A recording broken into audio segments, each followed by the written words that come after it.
Hello guys, welcome to another Crochet and Reborns video.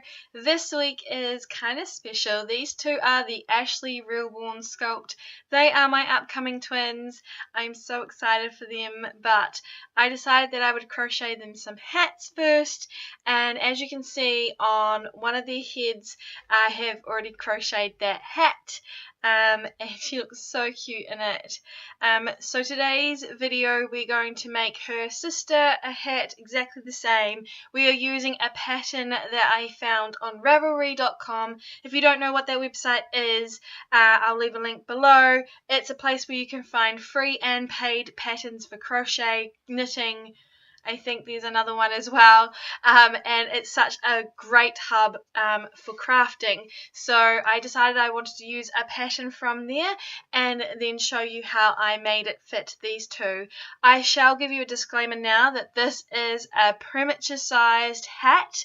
It's not made for newborns. So the Ashley Reborn is actually 17 inches long, so they have very little heads. However, in the pattern I used the largest preemie size, so I definitely believe that this pattern can be increased in size by using more sizings very easily. I can explain that a little bit later in the video. As you can see, I'm just fast forwarding through making the magic ring. If you're unfamiliar with these terms, please check out my other videos in this series first before starting with this tutorial. So as you can see, we now have our magic ring of 10 double crochets finished, and we are now in real time. I think I'm a little bit fast, so I do need to learn how to do tutorials properly. But the first thing is you do one double crochet, then we're going to learn a new stitch in this video. It's called the Front Post Double Crochet. So instead of going through the actual stitch at the top, we go through the previous round's double crochet. I know that's confusing. This is one of my favorite stitches though, and it is such a nice textured effect. So we're just going to keep doing this around. I'm going to zoom you in so you can see what I'm doing. Excuse the hairs on my table. I have been working on mohair, rooting on another baby. But basically you go through the stitch at the top with a double crochet, and in this round we're increasing by using the forward post double crochet. So I'm slowing it down for you here. It's just like a normal double crochet, except you're going through the previous round's stitch as opposed to the top of the stitch in this round. Does that make some sense? I hope what you're seeing on the screen can show you what I mean by that.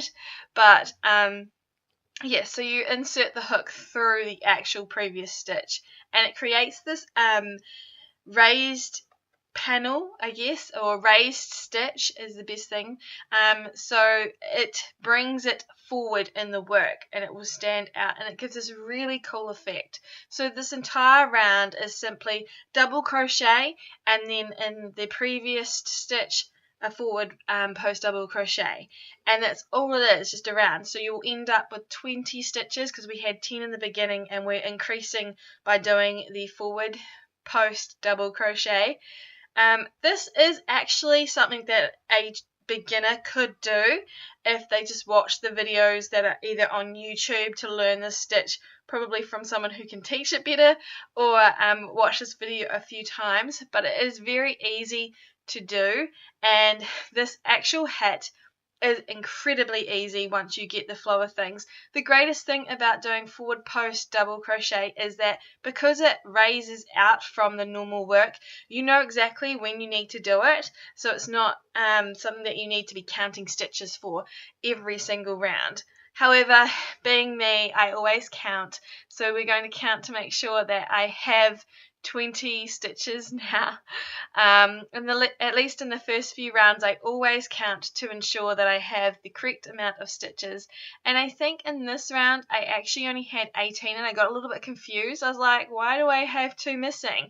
And that's because they were hiding, so I had to undo it and after counting again, and I realized the stitches were hiding in there. So that's really important to me to make sure that you are actually counting in the beginning, because that will set you up for either success or failure throughout the rest of the project, especially since you can just follow along on autopilot almost when you get to this point.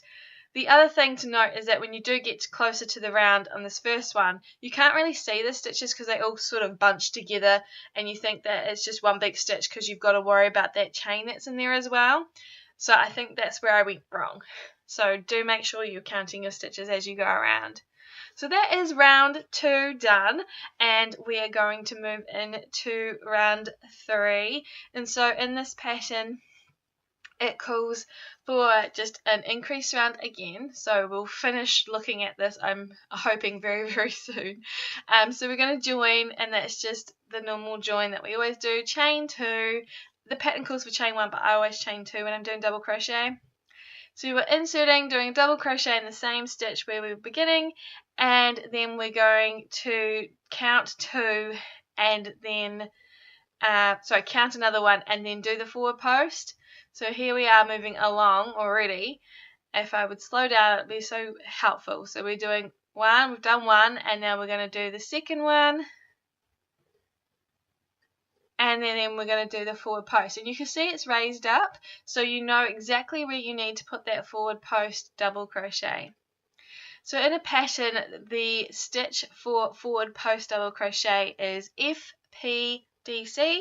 So if you ever come across that abbreviation, that's what it means, forward post double crochet. And if you're ever concerned about what kind of stitches you need to remember or anything like that, always use Google. Google's your friend. It knows all the abbreviations of what we do. So I fast pasted this up, time framed it up, so it's not so long, but basically you're just doing that all the way around. So you're doing 2 double crochet, forward post double crochet, and then so forth until you to the other side and join.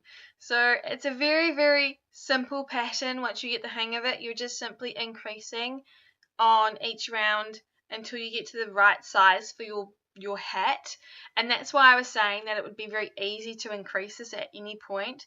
So this hat only goes till 3, so we're making a premature size, so we only need 40 stitches, so it is currently at 30, and now we're moving up onto making 40 stitches. So we're doing 3 double crochet, forward post double crochet, and then 3, and then forward. You get the idea. The pattern is incredibly easy to follow, and like I said, if you wanted to increase anything, you could do 4 and 5 to get that larger size of hat. You just need to do longer rounds in a sense of to make the length longer to fit that size. So if I wanted to make this for a newborn, I could easily just increase those rounds, but this pattern is specifically made for preemies, and it was just something that I found while I was searching for a preemie hat last night. So I really enjoyed making this hat. It's actually meant to be a pumpkin hat. As you can see, it has those ridges, the texture from the forward post double crochet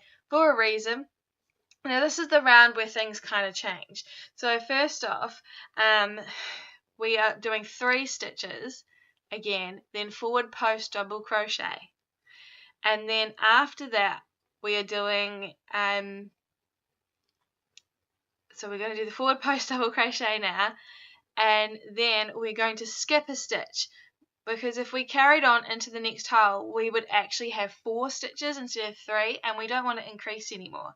So it looks a little bit holey at first, but the pattern definitely allows for that space to be left there. I did trying to decrease the stitches together so there would be no gap, but then it was really obvious that I had done that in the pattern, and I didn't like that. So I decided that I wouldn't do that at all, and I didn't do it on the first hat, so I wanted them to match. So always miss that stitch. You can always do it the other way around where you don't miss that stitch, but you miss the one closest to the other side of the forward post. So the one that I just went into, you could miss that one. As long as it's even all the way around, it's not going to affect the appearance of the hat at all. And I think that's really cool and forgiving about this pattern is the fact that if you don't want to increase anymore, you can just skip that hole, and it's not going to be hugely noticeable at all that you've skipped it. Like, I've put these hats on the girls and they both look completely fine, and you can't actually tell that there is a stitch there that you've not taken. And generally when you're doing a forward post double crochet, you generally miss that stitch next afterwards anyway, because you don't need to fill in all those gaps unless you're doing a specific design or you're increasing. So that's what's really cool about this hat, and super easy once you get the hang of it. So once you've done that round, for this size hat, making sure that you've got 40 stitches, you just continue that round until you've got the length you needed. So this pattern originally calls for, I think, 12 rounds in total, and I did 10. So here you can see I'm just trying it on to make sure it fits, that it's not going to be too small or anything like that, and it can fit her very, very nice. And when she's got hair, it's going to fit her just as well. So I left a little bit of room, as you can see, for sort of give for when she does have hair. But otherwise, I just did 10 rounds for these hats. I'm counting because I did actually 11. I was too busy watching something, so I had to undo one round. And then when you get to this part, the last step is to finish it off with a single crochet. Because you're doing a stitch where you're going down and grabbing a previous round, there is sort of like this wave that looks quite pretty when you're working, but if you want to have a straight edge when you're finishing up, I suggest that you do this stitch, which is just a single crochet around to sort of give it a finished edge. It looks really, really good when it's done, and I'm really happy with the overall result of these hats. I think they look super cute and feminine. And I was thinking about putting pom-poms on them since I've still got some yarn left over. I'm not too sure if I'm going to do that or not. Like I said, this hat was originally for pumpkins, for a pumpkin design, so it has a little leaf on the top, which I think is really, really cute. And with it being Halloween and stuff, I thought that would be super adorable as well. But these girls won't be ready for Halloween, so I didn't see the point in making a second design with the actual pumpkin for them. I might do it for next year, because our seasons are different from most countries. So being in the southern hemisphere, it is now spring when everyone else is celebrating my favourite season, which is fall. And so maybe I'll do that next year and they can be little pumpkins then. So finish this off by sewing in all the ends within the hat, and then you're done. It's such an easy task to do. I might try and make it into a newborn size and film that for you all if you want to see that.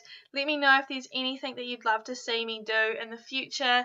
Send any patterns my way and I might be able to do a tutorial. Like I say, normally I'm not the best to teach at crochet, but I hope that you can pick up something from these videos. Thank you for stopping by, and I'll be back with a new video soon. Bye everyone!